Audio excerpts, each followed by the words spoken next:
O primeiro ponto do treinamento da mente de 7 pontos, o treinamento nas preliminares, continua com o terceiro dos 4 pensamentos que transformam a mente, a meditação sobre o sofrimento e o descontentamento que permeiam todo o samsara, o termo budista para designar todo o ciclo de existência no qual estamos sujeitos a aflições mentais e seus resultados.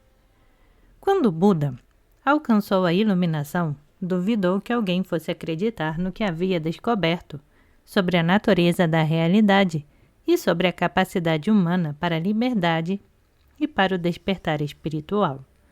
O Buda deixou Bodh Gaya, o local de sua iluminação, dirigindo-se para Sarnath, em busca de seus 5 antigos companheiros com quem meditou e praticou a austeridade por 6 anos. O Buda os considerou bons candidatos para compreender o que ele revelaria. O primeiro ensinamento do Buda não foi sobre a felicidade. A primeira coisa que ensinou a seus antigos companheiros foi a realidade do sofrimento. Primeiro, reconheça a realidade do sofrimento. Há tanto que falar sobre a felicidade, por que falar sobre o sofrimento? Todos achamos que sabemos muito sobre o sofrimento. No primeiro ensinamento do Buda, em relação ao sofrimento e à natureza da existência, ele removeu a camada superficial da forte tendência habitual de negar o sofrimento. Reconheça o sofrimento, disse Buda, e prosseguiu delineando os níveis sutis de sofrimento. Existem diferentes tipos de sofrimento. O primeiro, o sofrimento do sofrimento. É um sofrimento evidente, físico ou mental. A doença e a dor física são um sofrimento flagrante. Há também os sofrimentos mentais de ansiedade, medo e infelicidade. Por mais óbvio e onipresente que seja o sofrimento flagrante, tendemos a negá-lo. Os jovens observam pessoas de meia idade e suas aflições e pensam, isso é problema deles. As pessoas de meia idade veem os idosos em asilos e pensam, isso é para pessoas idosas. Habitualmente pensamos que o sofrimento flagrante, relacionado a doenças e ao envelhecimento, é algo que acontece apenas com outras pessoas. Outras pessoas adoecem, perdem um emprego e sofrem acidentes de carro. A negação é a garantia tranquilizadora e a falsa de que o sofrimento que aflige outras pessoas não nos atingirá. Há uma história sobre um aborígene australiano que foi preso e detido por roubo, julgado e condenado. Quando ouviu que a pena por roubar era forca, ele gritou, vocês não podem me enforcar, forca é para pessoas brancas. Elas sim estão acostumadas com isso. Da mesma forma, tendemos a pensar que a doença e a velhice são para as pessoas que estão acostumadas a isso. O desapontamento também está incluído no sofrimento do sofrimento. O sofrimento ocorre quando queremos muito alguma coisa e não conseguimos obtê-la. O sofrimento também ocorre quando temos algo que realmente queremos, mas o perdemos. Por exemplo, você pode estar totalmente apaixonado pela sua cara metade, muito feliz. Então ele ou ela diz, eu não gosto mais de você, adeus. O resultado é o sofrimento flagrante. Não querer algo e obtê-lo, e não conseguir livrar-se de algo que você não quer, também são sofrimentos flagrantes.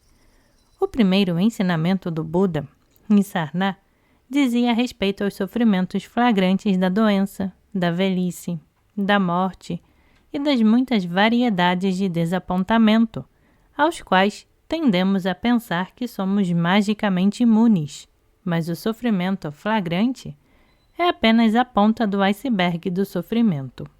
Recentemente, membros do Mind and Life Institute tiveram uma discussão com o Dalai Lama sobre possíveis temas para a conferência seguinte, com cientistas ocidentais.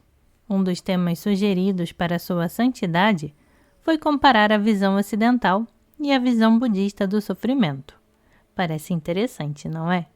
Mas a resposta de Sua Santidade foi que os cientistas e psicólogos cognitivos ocidentais geralmente se concentram apenas no sofrimento flagrante, enquanto a visão budista é de que o verdadeiro problema do sofrimento é algo que os ocidentais não consideram ser um problema.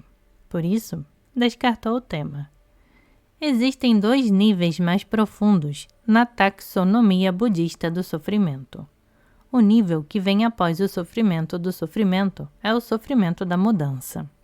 Os estados que experienciamos de prazer, felicidade e gratificação produzidos por estímulos dependem de os eventos funcionarem de um jeito e não de outro, e são considerados estados de sofrimento. As coisas acontecem do jeito que você quer ou não, e de uma forma ou de outra você sofre. Essa é uma das visões que renderam aos budistas o rótulo de mal-humorados. Como é que as coisas, ao seguirem seu caminho natural, podem ser sofrimento? Porque há algo mais profundo. O que os budistas estão apontando é que, quer você obtenha algo que deseja e agarre-se a isso, quer você se livre de algo que não quer, ou evite algo que você não quer que aconteça, todos esses eventos são condicionados e sujeitos a mudanças. Os budistas estão muito interessados nas fontes e não apenas nos efeitos, e os prazeres produzidos por estímulos não são considerados fontes de felicidade genuína. Dirigir um Porsche, livrar-se de um incômodo ou desfrutar do fato de sua casa não estar em chamas, provém de uma fonte de felicidade genuína? Se algo é uma fonte genuína de felicidade, o aumento da duração e da frequência desse estímulo deve resultar em mais felicidade. Mas com que frequência isso acontece? E por quanto tempo?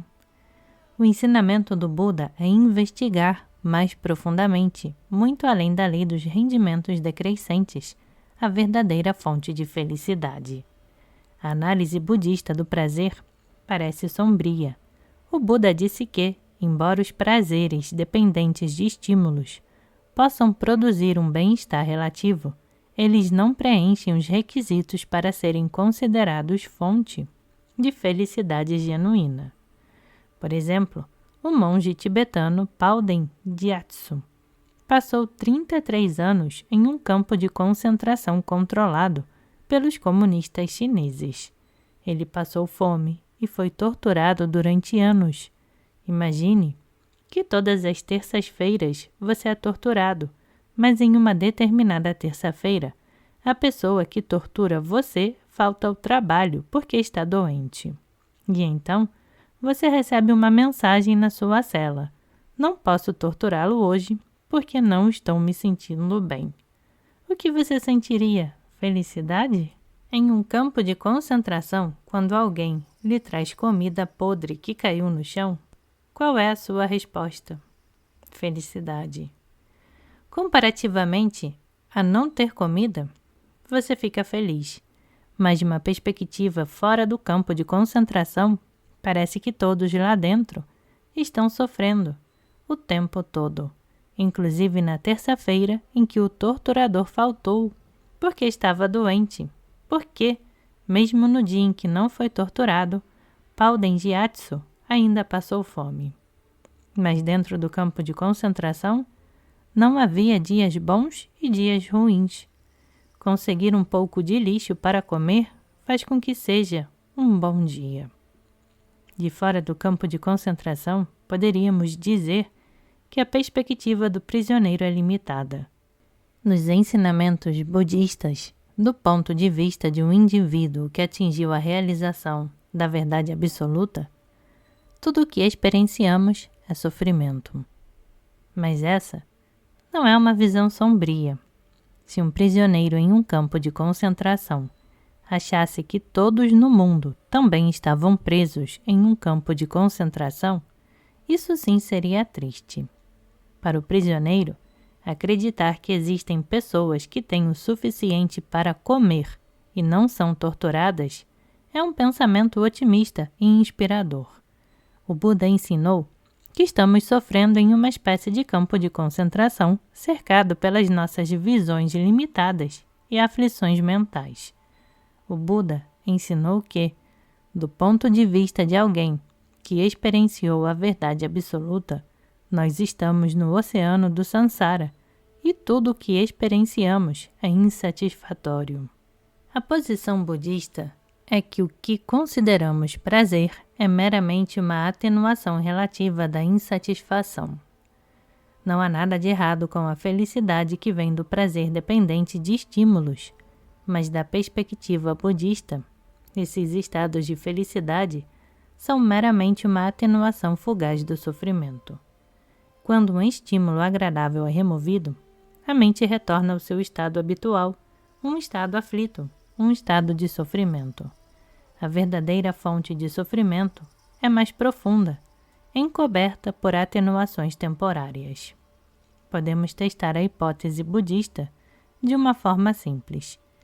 Em situações de privação sensorial, em que os estímulos são removidos, o tédio, uma forma sutil de sofrimento mental, se instala.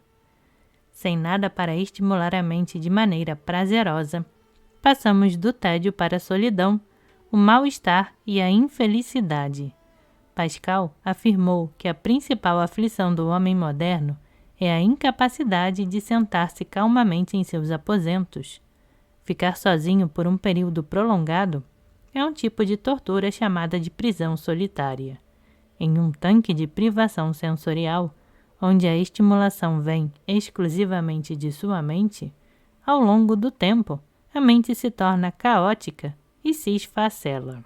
Do ponto de vista budista, situações de isolamento ou privação sensorial não criam dificuldades.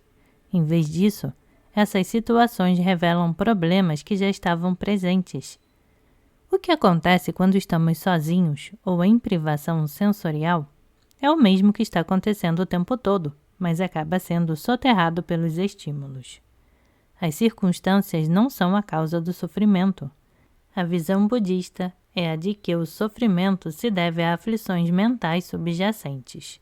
Nós mergulhamos no tédio, mal-estar, tristeza, ansiedade e depressão quando os estímulos são interrompidos. Não porque somos animais sociais, não porque temos corpos, mas porque a mente está aflita, embora não intrinsecamente ou de maneira imutável. O que surge como sofrimento quando o estímulo é removido é a natureza aflita da mente, o que os budistas chamam de sofrimento da mudança. Com relação à natureza aflita da mente, o sofrimento da mudança, todo o resto é sintonia. O ensinamento do Buda de que o prazer causado pelos estímulos é simplesmente uma atenuação do sofrimento nos leva a investigar a raiz do sofrimento de forma mais profunda. O sofrimento flagrante, o sofrimento do sofrimento, é óbvio, desde que você não esteja em negação. Compreender o sofrimento da mudança exige uma investigação mais profunda. O próximo nível de sofrimento é o sofrimento da existência condicionada que tudo permeia, ou o sofrimento fundamental da vulnerabilidade, que é ainda mais profundo. Somos profundamente vulneráveis devido à natureza do nosso modo de existir. Nesse momento, não há nada que nos torne imunes ao sofrimento vivenciado em campos de concentração.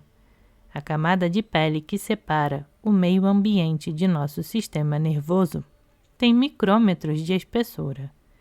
A questão sobre que proteção podemos ter contra as inúmeras situações que causam sofrimento e medo demonstrou ser um beco sem saída para muitos grandes pensadores que argumentaram que as coisas são assim mesmo. Somos mesmo dessa maneira.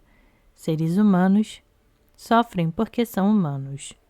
Outro argumento é que os seres humanos sofrem porque a natureza não pode ser controlada. Não conseguimos controlar o tempo, então envelhecemos, sofremos, morremos, independente do tratamento médico que recebemos.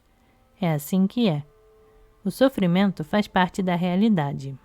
Como Sigmund Freud observou, somos feitos de tal maneira que só podemos obter intenso prazer por contraste e muito pouco pelo estado de coisas. A infelicidade é muito menos difícil de experienciar. A pedra angular da filosofia ocidental, os humanos sofrem porque são humanos, é na visão budista uma não resposta decorrente de uma análise incompleta. A análise budista da vulnerabilidade resulta na hipótese extraordinária de que sofremos porque nos identificamos ou nos agarramos firmemente aos constituintes de nossa identidade pessoal. Este é o meu corpo. Estes são os meus desejos, meus pensamentos, minhas ambições, meus medos. Este sou eu. Haja vista que temos um corpo, pensamentos e sentimentos, existe uma alternativa à identificação com eles? A resposta budista é sim. Realize a natureza de sua própria mente e identidade. Compreenda a natureza de seu próprio corpo e, com a espada do insight, corte a raiz do sofrimento. Suspeito que isso é o que o Dalai Lama tinha em mente quando recusou o sofrimento como tema para o encontro sobre a ciência da mente entre o Ocidente e o Oriente. Sofrimento flagrante? Isso não é interessante. Pare de negar e lá está ele. Sofrimento da mudança? A ciência ocidental pressupõe que isso não pode ser resolvido, porque o problema vem de fábrica. O sofrimento da vulnerabilidade, que o budismo considera como sendo a chave do sofrimento, nem é reconhecido no Ocidente. Por que temos o sofrimento da vulnerabilidade? Porque nos fixamos ao corpo, às nossas identidades, ao eu. Muito profundamente. A chave está dentro de nós. Uma pessoa que está liberada, que libertou a mente de todas as aflições, ainda experiencia sofrimento físico. A diferença entre nós e um arhat, uma pessoa que se libertou das aflições mentais, é que um arhat não se identifica com a dor. Arhates experienciam a dor física vividamente, mas não se agarram a ela. Eles podem tomar medidas para evitar ou aliviar a dor, mas conseguindo ou não, a dor física não os perturba. O que um arhat não sente é sofrimento mental. Um Buda, aquele que está perfeitamente desperto espiritualmente, deu um passo adiante. Um Buda não sente o sofrimento mental, mas está vividamente consciente do sofrimento dos outros de forma não dual. Superficialmente, o arhat, que está livre do sofrimento mental, pode parecer para nós, que não temos essa realização, um ser entorpecido e desconectado, em um estado de anestesia existencial. Um Buda, que está completamente desperto, manifesta o paradoxo de estar livre do sofrimento e também presente de forma não dual com as alegrias e tristezas, esperanças e medos de outras pessoas. Um Buda desfruta da felicidade imutável, o estado fundamental da consciência, além da dicotomia de dor e prazer produzidos por estímulos. A mente de um Buda foi purificada de todo o obscurecimento e, a partir da sua própria natureza, naturalmente surge a felicidade imutável, como fonte de água pura que brota da terra. Com a remoção dos véus que recobrem a felicidade livre de condicionamentos da natureza de Buda, a demarcação absoluta entre o eu e o outro se desfaz. A barreira desaparece. É por isso que os Budas são conscientes do sofrimento dos outros, de suas esperanças e de seus medos, de toda a situação e, ao mesmo tempo, não se separam da pureza e da felicidade de sua própria consciência. A mente de um Buda não bloqueia nada e nada é inibido. E é por isso que a consciência de um ser desperto é frequentemente descrita como inimaginável. Enquanto isso, de volta ao Sansara, nós nos identificamos. Este é o meu corpo, estes são os meus problemas, os seus problemas não são meus. Nosso estado básico é o sofrimento da vulnerabilidade, um problema muito grande. Muitas pessoas pressupõem que, após a morte, o sofrimento da vida se extingue. Os budistas dizem que isso é uma ilusão. A posição budista é a de que, goste você ou não, independentemente do seu sistema de crenças, a natureza da realidade é tal que existe um fluxo ininterrupto de consciência que não depende deste corpo. Seu corpo eventualmente se transformará em fertilizante, mas sua consciência segue. Há fundamentos teóricos e empíricos para a continuidade da consciência. Atualmente, não há consenso na psicologia, na neurociência, na ciência cognitiva ou na filosofia da mente sobre uma teoria empírica da consciência. Esse é um grande vácuo no sistema de crenças da ciência moderna, uma vez que os próprios métodos científicos orientados a objetos apresentam obstáculos ao estudo efetivo da consciência. Os cientistas discordam até mesmo com respeito à metodologia do estudo da consciência. Existem alternativas aos métodos ocidentais para o estudo da consciência. O filósofo da ciência, Thomas Kuhn, observou que, para que ocorra uma mudança do paradigma, não basta ver que o paradigma presente é falho. É importante apresentar uma alternativa coerente que explique o que se conhece e que torne inteligível o que antes não havia sido explicado. Se você estiver em um barco furado, sua situação não ficará melhor se for resgatado por um navio que esteja afundando. E também não irá adiantar nadar até ele. O que você precisa é de um outro barco, de preferência que não tenha furos, caso contrário, será melhor ficar onde está. A hipótese budista é a de que, da mesma forma como na teoria científica da conservação da massa-energia, há a conservação da consciência. A consciência não surge da massa-energia, mas a consciência é condicionada pela massa-energia. O cérebro, as faculdades sensoriais, o sistema nervoso e o ambiente condicionam os estados de consciência, assim como a massa e a energia assumem formas diferentes, gasosa, líquida ou sólida. Os ensinamentos budistas explicam que, sob diferentes condições, a consciência se manifesta de diferentes maneiras. Além disso, a consciência não é um subproduto da matéria, nem surge ex nihilo, a partir do nada. A visão budista é a de que o cérebro não produz a consciência, mas a condiciona. O fluxo da consciência é uma continuidade que armazena impressões, memórias e tendências ao longo da vida. Assim como a massa-energia se transforma em vez de desaparecer completamente, a consciência muda à medida que se desprende do corpo físico.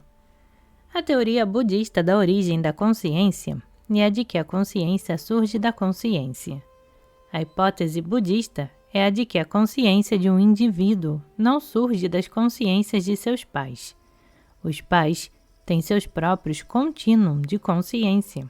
A consciência individual existe antes da concepção, que surge de um contínuo anterior e único, e continuará após essa vida. Quando a consciência individual se desprende do corpo, a quantidade de tipos de corporificações que ela pode penetrar é enorme. Existem estados de recorporificação condicionados por sofrimento intenso, outros condicionados por desejos insatisfeitos, outros condicionados pela obtusidade mental e outros bastante prazerosos. Se nesta vida como humanos nós não purificarmos profundamente nossas mentes e não obtivermos uma profunda realização, continuaremos vulneráveis ao renascimento em outros reinos menos favoráveis da existência. O contínuo de consciência é tremendamente maleável e pode assumir uma grande variedade de formas, algumas sutis e bem-aventuradas, outras muito densas e miseráveis. Não há nada nessa vasta gama de formas de renascimento das quais estejamos automaticamente isentos. Quando não estivermos mais corporificados em uma forma humana, não haverá nada humano em nós.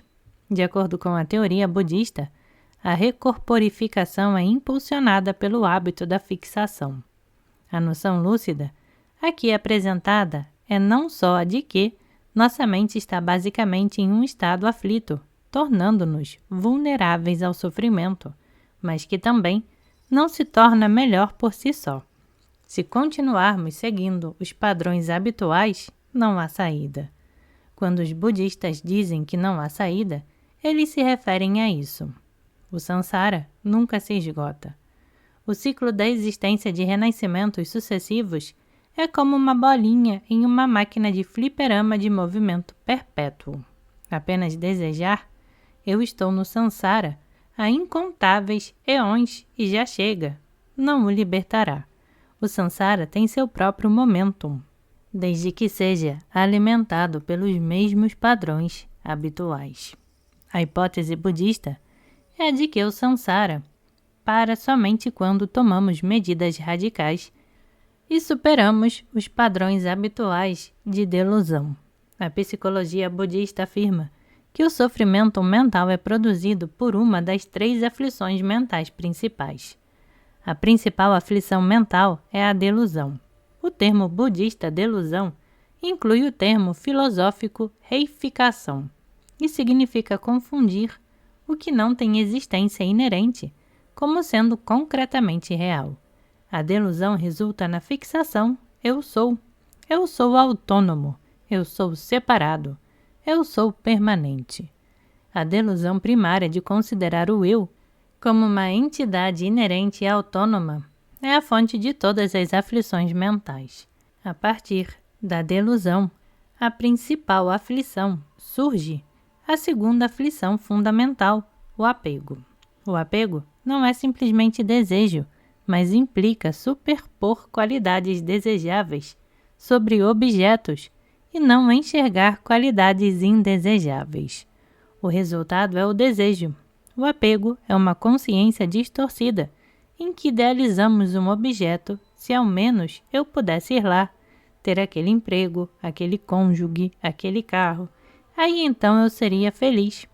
A idealização cria uma ficção à qual nos apegamos. Quando confundimos uma pessoa com uma ficção sobreposta, podemos nos apaixonar pela maravilhosa ficção e depois nos decepcionarmos, achando que a pessoa mudou. A raiva também, chamada de aversão ou ódio, é a terceira das 3 aflições principais. A raiva é o complemento natural do apego. A raiva sobrepõe qualidades desagradáveis e não permite que qualidades desejáveis ou neutras sejam reconhecidas. O resultado frequente da raiva é a agressão. A hipótese budista é a de que, a cada dia de um momento para outro, sempre que experienciamos um sofrimento mental, sua origem é a ativação de uma ou mais aflições mentais. Quando sofremos, geralmente identificamos a origem do sofrimento como estando lá fora. Outras pessoas, situações, o trânsito, o governo. No budismo, esta é uma análise incorreta, uma visão equivocada. O diagnóstico budista radical de nossa situação é o de que a origem do sofrimento são as aflições mentais. Quando as aflições mentais são catalisadas das mais variadas maneiras, sofremos. A fonte real do sofrimento não está lá fora. As circunstâncias externas e as outras pessoas apenas servem como catalisadores para desencadear algo que já está dentro de nós. A fonte do sofrimento não é nosso trabalho, esposo, filhos ou outras variações sobre o tema. Estou sofrendo por causa disso ou daquilo. A origem do sofrimento está enraizada nas aflições mentais. E a felicidade? Mais uma vez, o budismo apresenta uma hipótese extraordinária. A hipótese budista é a de que a felicidade é sua por direito. Tudo o que você precisa fazer é descobri-la. Quando abandonamos o comportamento que obstrui a felicidade natural e inata, quando paramos de jogar sujeira na ferida, quando simplesmente paramos, a felicidade começa a brotar naturalmente. Do ponto de vista budista, o que precisamos fazer é parar de fazer grandes esforços que asfixiam a felicidade natural que está dentro de nós. Uma boa definição de Dharma é aquilo que nos permite remover os véus da felicidade natural e genuína que está dentro de nós. O propósito da meditação discursiva sobre o sofrimento, o terceiro dos 4 pensamentos que transformam a mente, é nos desiludirmos com todas as atividades mundanas que valorizamos. O prazer, a reputação, o conforto, são todos estímulos que resultam em um bem-estar relativo, mas não lidam com o problema fundamental, nossa profunda vulnerabilidade ao sofrimento, um problema que persistirá até que possamos fazer algo a respeito.